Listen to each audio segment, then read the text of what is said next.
The Week in Review, episode 223, is about to run wild on your guys' screens. We're going to be talking about Raw. We're going to be talking about SmackDown in this Week in Review setup. We're going to start off with Monday Night Raw, and as I'm going through the moments and the promos and the matches, play along down in the comments down below. What did you guys think of the promos, the matches? I love reading your comments. Even if you don't think I read your comments, I read the comments, y'all. So drop your comments down below. And yes, SummerSlam is tonight. If you guys have not already seen my SummerSlam predictions, that video's on the channel. I'm not going to be talking about any predictions in this video. I want you guys to go check out that prediction video. It's a lot of fun. It's on the channel. Check it out. We opened up the show with Logan Paul. Logan Paul's an absolute natural. Logan Paul comes out, does his shtick, talks about Ricochet, insults Ricochet. Of course, Ricochet comes out, tries to interrupt Logan Paul.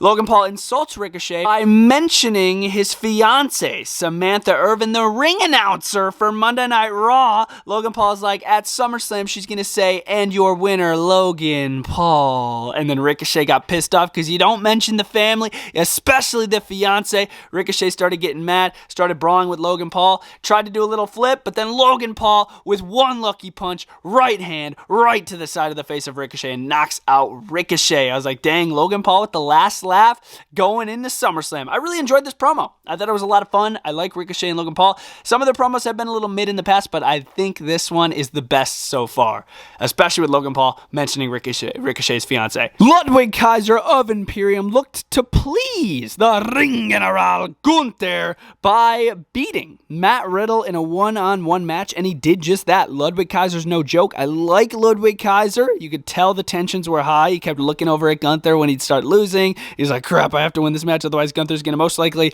chop me or turn on me or something like that. He did show his allegiance. He had a wicked DDT in the end of the match to Riddle. It was a very unique DDT. It was awesome, bro. And he put away Riddle clean. 1, 2, 3. I was like, epic. It was a good match. I liked how Ludwig was able to take the dub for Imperium. Maxine Dupree had her first one-on-one match in WWE. She went up against Valhalla. The Alpha Academy and the Viking Raiders started getting into it on ringside. An absolute brawl broke out. Chad Gable did a little moonsault off the top rope, took out his own tag partner Otis while he took out the Viking Raiders, and then back inside of the ring, Maxine Dupree was able to hit like a back body slam to Valhalla while she was on top of her shoulders. 1, 2, 3. Maxine picks up the victory. Maxine was definitely the missing puzzle piece to Alpha Academy. I love Maxine in this group. She fits. I didn't think she would, but it just works, bro. I like it, and I hope this storyline between the Alpha Academy and the Viking Raiders is over. I think this is the ultimate culmination. This is it. All 4 members of the Judgment Day, Finn Balor, Damian Priest, Dominic Mysterio, and Rhea Ripley, all came out, started stating their accolades and who they've beat up over the past couple weeks, their dominant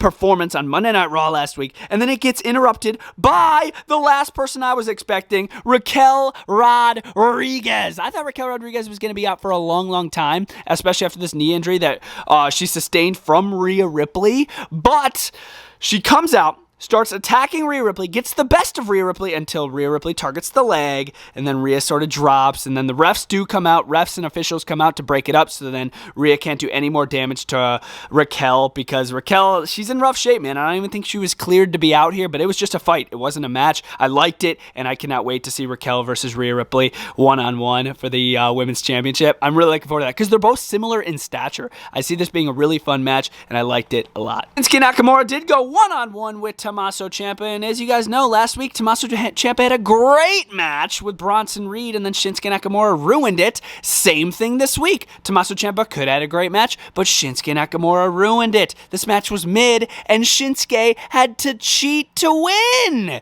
He grabbed the tights, grabbed the trunks of Tommaso Ciampa to get leverage on the pin. 1, 2, 3. I'm like, what? It's over already? This match was really boring. Wasn't a fan of it. Is it a heel turn from Shinsuke Nakamura? Now it's starting to feel like a heel turn. I wasn't always fully confirmed that Shinsuke was turning heel, but now I'm sort of getting the heel vibe, especially after the trunks. He did a little interview on Raw Talk with Byron backstage. He feels like a heel now, no doubt. But as far as this match, lame. Brock Lesnar, the country ass kicker, came out and he started talking about Cody Rhodes, how he's going to squash him at SummerSlam. And bro, the crowd for this promo was so annoying. Thanks so much, Steve Austin. What? Brock Lesnar just kept going along with the what chants until he got interrupted by Cody Rhodes. It was hilarious. Brock Lesnar cutting his own promos are just so funny, bro. I don't know why. I don't know if it's just me, but it's just funny. Gets interrupted by Cody. Cody just shakes his hand because he was looking for amends before the match, but Cody couldn't take it anymore. The pent-up frustration built up, did a little tope suicida to the outside, suicide dive, if you will, and he just starts attacking Brock, but it wasn't enough. Cody's still beat up after these past couple weeks. Brock Lesnar used steel stairs, F5 in the ring. He just decimated Cody Rhodes before their match at SummerSlam. He got the best of Cody again. Cody has to win that match at SummerSlam. Once again, check out the prediction video. But he has to win that match. If he doesn't, I really don't know where Cody goes from here. Becky Lynch wanted her match with Trish Stratus tonight, and Adam Pearce obliged. He said, yeah, let's make it happen. Let's make it happen. So Becky Lynch was supposed to go one-on-one with Trish Stratus. The bell rings. Zoe Stark gets in the ring, like within the first 3 seconds of the match, kicks Trish Stratus in the stomach, so then Becky Lynch loses, and then starts attacking Becky Lynch. I'm like, that clever, crappy way to make Trish win, and then Becky has to fend him off 2-on-1. Trish ultimately uses a steel chair to the chest to just, get Becky Lynch off their backs, and then they sort of just hightail out of there. I wasn't the biggest fan of this promo. I feel like they pulled this match from SummerSlam. I think this was the original plan, was for Trish to go one-on-one with Becky Lynch at SummerSlam, but it's not happening anymore. They postponed the match for like 2 weeks at Raw. So yeah, I guess I'm looking forward to it, but not really. This needs to end. Trish and Becky, I feel like they've been feuding for a long time. The Ring General Gunther was not done. Ludwig and Imperium had a big dub in the beginning over Riddle, and Gunther wanted more. He's like, Gable, let's go one-on-one. This match was fire. I loved this match. Favorite match of the night, easily. Gable is such a talented superstar. I've always known it. But yeah, he's just establishing himself more and more every single week, improving every single freaking week. Gable's so good. Suplexes to Gunther. He beat Gunther in this beat the clock 5-minute challenge. He beat him. He beat Gunther. He beat him. Gunther took his first loss in a long, long time to Gable, but then Gunther demanded that the match continue and not be a 5-minute challenge anymore, and then ultimately Gunther was able to pick up the victory over Chad Gable with the powerbomb, and he beat Chad Gable in the end. But Chad Gable still won. He still won, and I don't think it's over between these two. This has me second-guessing my prediction of Drew winning at SummerSlam. After the match, Gunther sort of just got on the announce desk and started talking crap about Drew and how he's going to take him out at SummerSlam. Pretty basic promo to what he's been doing over the past couple weeks. Shayna Baszler and Ronda Rousey did not go face-to-face, but they did have some awesome 2-part video package throughout the show talking about the relationship and why it broke down and who lived with who was the sparring partner for who. I just loved these video packages. I'm not going to go too in detail on it. If you guys want to look at them, they are on WWE's YouTube channel, but these were some great video packaging, getting me more and more excited for the MMA fight at SummerSlam. I'm still super excited to see what it's going to be all about. Our main event of the show was Seth Rollins and Sami Zayn going up against Damian Priest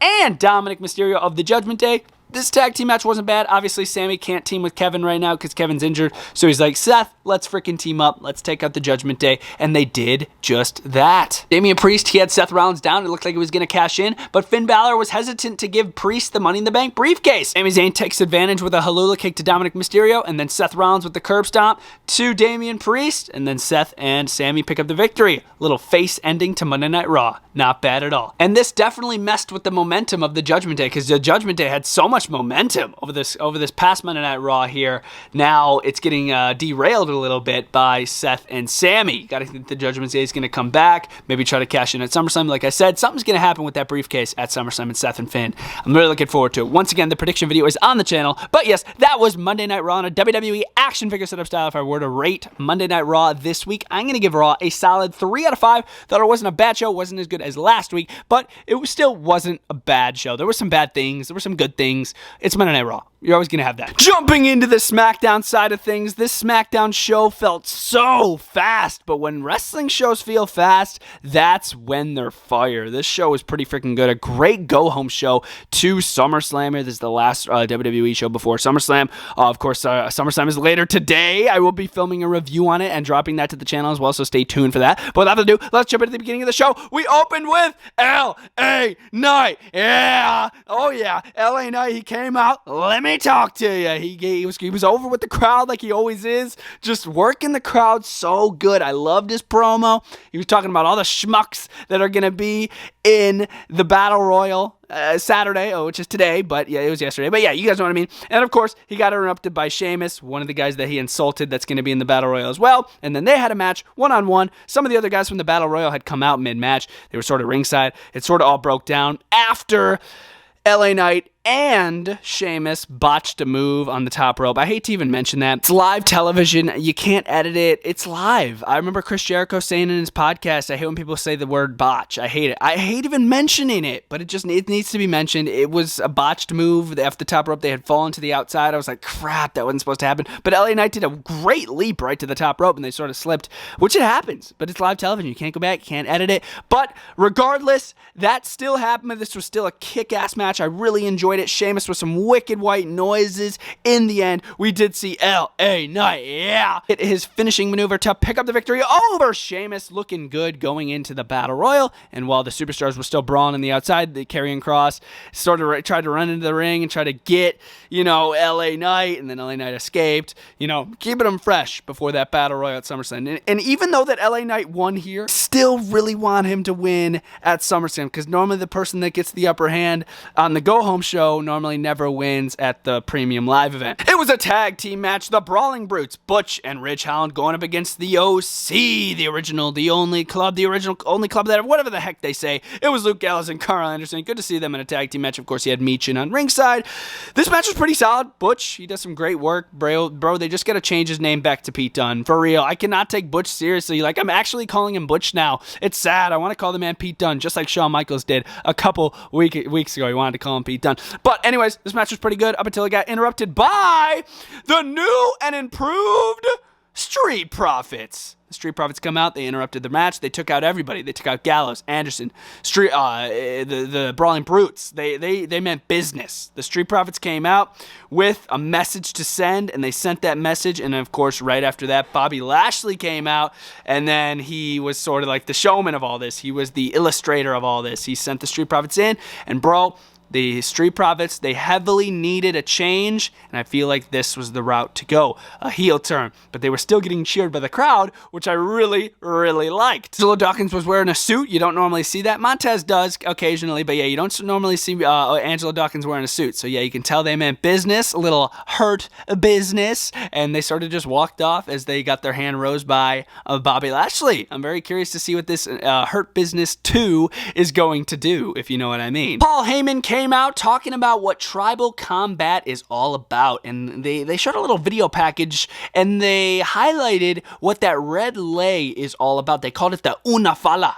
What that red lei, it describes the king, the chief of the tribe, that being Roman Reigns, who currently holds it, and just showing the prestige behind it. I really liked the video package, and of course, Paul Heyman got interrupted by Jey Uso, and here comes Solo, and then Jey Uso had eventually super kicked Solo after some words were exchanged, and then Paul almost got taken out by Jey. Just a little build-up for the main event, which was Jey Uso versus Solo Sikoa. Great match. I'm still going to get into it. As far as this promo, I enjoyed it. Cameron Grimes, baby, went one-on-one with the United States champion Austin Theory. This match wasn't bad. Not the best match of the night, but it still wasn't bad. In the end, we did see Austin Theory hit the A-Town down to pick up the victory over Cameron Grimes. Then right after the match, Santos Escobar jumped the ring, hit his finishing move, and took out Theory. Because, of course, he's going to be facing Theory for the United States championship very, very soon. I think like a week away on SmackDown, which I'm looking forward to. Hopefully, Santos can pick up that title. I'm getting a little sick and tired of Theory holding that belt. But as far as the match between him and Grimes, it was just all right. It was an episode of the Grayson Waller effect. Grayson Waller tried to scare Bayley by playing Shotzi's entrance music one time, and then he's like, I was just joking. And then it plays again, and Bayley's like, nice try. Second time's a charm, right? Nope. Shotzi actually came out, and yeah,